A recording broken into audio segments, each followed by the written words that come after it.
чечимин калтырды күчүнүү. Туруп негизи бул 3 айдан ашык убакыт эмне өткөнүн деле билбейм. Негизи соктор эмес, биз өзүбүзгө эле сүйлөй берген окшойбуз бири-бирибизге. Анткени бир да доонатыбыз туктап бер, бир да далилибиз туктап бер.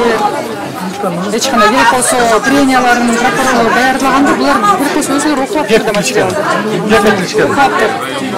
Анткени биз ичиндеги менен баары менен макулбуз дейт.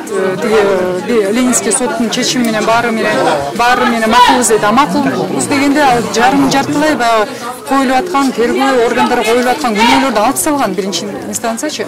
Бирок алар менен макулбуз дейт да, кайра эле баягы биринчи инстанция алган нерселерди жаза бергенде бул эмне жөнүндө дейт. Бул алар либо уккан эмес, либо даяр пренияларды алып келди, булар окуп койду да прокурорлор. Анда бул цирк вообще 3 айдан ашык убакыт кимге керек болгонун билбейм. Адвокаттардын канча мээнети, канча алар чын эле жан билген менен иштеди. Ошолордун эмгеги каяка кетти билбейм. Эч укпаптыр, эчтеке болуп туруп бул убакыт жөн эле кетиптир да.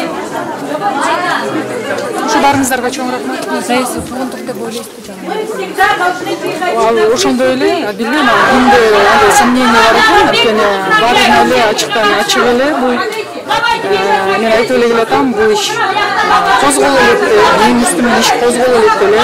Атамбаев пресс-конференцияларында мына Елисеевде ушундай мыйзам бузуучулуктар бар экен деп айткан. Бул деген правоохранительный органдарды иштегиле, жок болсо да тапкыла, Салянованы күнөөлөгүлө деген эле соттор менен прокурорлорго заказ коюшу, башка эмне деп айтууга болот.